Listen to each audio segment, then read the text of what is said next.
Ahoj! Toto video bude hlavne pre ľudí, čo rozmýšľajú nad kúpou psa, lebo dnes sa porozprávame o niečom, čo by mal vedieť každý, kto len uvažuje, že si vezme psa. Nie preto, aby som ti to vyhovorila, práve naopak. Pes môže byť jeden z najkrajších darov v tvojom živote, ale len vtedy, ak na to ideš zodpovedne. Ak nie, veľmi rýchlo sa z vysnívaného psíka môže stať stres, frustrácia a v tom najhoršom prípade ďalší psík v útulku.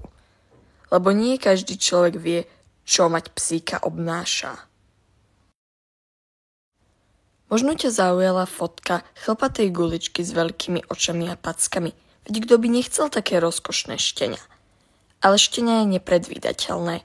Možno ti o polnoci obžuje kábel od notebooku. Možno ti cez deň narobí kaluže po celom byte. A možno aj niečo horšie. Možno ti zničí drahý koberec alebo topánky. Alebo sa ti bude 3 mesiace budiť o 4 ráno. Kamarátke napríklad štenia zničilo dosť drahé slúchatka. A to rovno 2 páry. A nie preto, že by ti chcelo robiť zle. Len ešte nevie, ako sa žije v ľudskom svete. A ty ho to budeš musieť všetko naučiť. A ak ti to bude robiť, tak pes je živý tvor a nevieš ho odložiť na poličku, lebo sa pocikáva. Nevieš ho odložiť na poličku, lebo zrovna nemáš čas. Šteniatko neschováš do vitríny, lebo chceš ísť s kamarátmi von a bojíš sa, že ti zatiaľ zničí topánky. Pes je živý tvor a nie hračka. Nevieš ho odložiť. Psík ťa bude stolkovať ďalších minimálne 10 rokov a nebudeš ho vedieť odložiť ako plišáka. So psom sa ti nestane, že si len tak predĺžíš pobyt na chate. Alebo sa večer zdržíš v meste. Lebo sa ti nechce ísť domov. Nie. Niekto na teba doma čaká a potrebuje ísť von. A to nehovorím o tom, že mladého psa treba socializovať, trénovať, užiť hygienickým návykom, užiť ho, ako funguje život v ľudskom svete, lebo šteniatko nevie, čo môže napríklad kúsať alebo kde sa môže vycikať. A to všetko ho budeš musieť naučiť a na to treba veľa času, energie a trpezlivosti. A keď šteniatko vyrastie, možno si myslíš, že už nebude potrebovať toľko času. Ale bude, lebo so psom sa nikdy nenudíš. Môže sa stať, že bude mať nejaký úraz a ty ďalší mesiac budeš každý deň 3-krát denne s ním musieť cvičiť. Proste so psom sa nebudeš nudiť. Tam sa vždy niečo nájde. Možno ťa to prekvapí, ale pes je vždy na psovi najlacnejší. Povedzme, že si kúpil psa za 1,000 eur. To za chvíľu preje a minieš to na veterinára. Len také bežné náklady. Kvalitné krmivo a nie granule so 4% mesa, o ktorých som už robila video, nie sú kvalitné. Myslím naozaj kvalitné granule alebo barv. Pri väčších psoch to bude pravdepodobne tá najväčšia položka. Základná výbava. Vodítko, obojok, postroj, pelech, miska, hračky a tak ďalej. Ale aj šteniatko často ničí veci. Tak budeš pravdepodobne zo začiatku kupovať o dosť viac vecí. Buddy, keď bol štenia, zničil asi 2 alebo 3 pelechy. Veterinár. Veterinár je často tiež jedna z najväčších položiek. Očkovania, prehliadky, odčervenia, ale aj veci, s ktorými dopredu nepočítaš. Môže sa stať, že psík zje niečo, čo nemá, dostane alergiu, môže sa niečím nakaziť od druhého psíka. Môže sa mu stať v skratke hocičo, s čím nikto neráta a hneď bude účiť za veterinára kľudne aj nad 500 eur. Výcvik, či už tréner alebo nejaké výcvikové pomôcky. A potom to, čo som už spomínala, nečakané výdavky, zranenia, alergie, otravy, operácie, rehabilitácie a tak ďalej.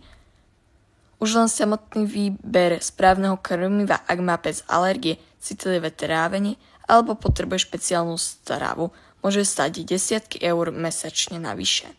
Vždy záleží od veľkosti psa, koľko toho zje. A to ani nespomínam výbavu do auta, psie športy alebo fyzioterapiu. Ak máš pocit, že psa naučíš, sadni, ľahni k nohe a potom celý život nič, čaká ťa veľké prekvapenie. Psi sa učia celý život. Naučné správanie im treba pripomínať, inak to zabudnú. A napríklad taká socializácia, tá trvá celý ich život.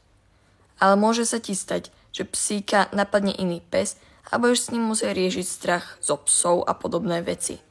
Budeš si musieť študovať správanie psov, naučiť sa čítať ich reč tela, vnímať signály stresu a hlavne pochopiť to, že čo fungovalo susedovmu psovi, nemusí fungovať tvojmu.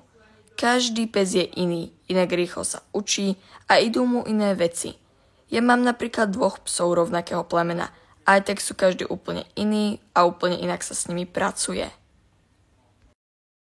Veľa ľudí si vyberá psa podľa vzhľadu, ale povaha plemena, jeho potreby a energia sú často omnoho dôležitejšie. Niektoré plemená potrebujú viac pracovať, či už fyzicky, alebo len zamestnať hlavu nejakými hlavolammi.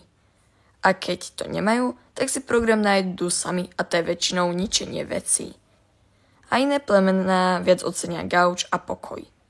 Napríklad taká borderka je vhodná pre aktívnych ľudí, ktorí s ňou budú robiť nejaký šport.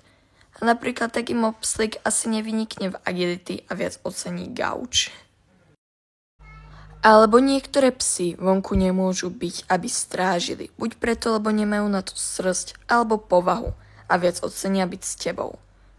Alebo niektoré plemená sú k deťom a iným zvieratám lepšie a iné sa budú len trápiť, lebo chcú zvieratá loviť, ale nemôžu a deti sa napríklad boja.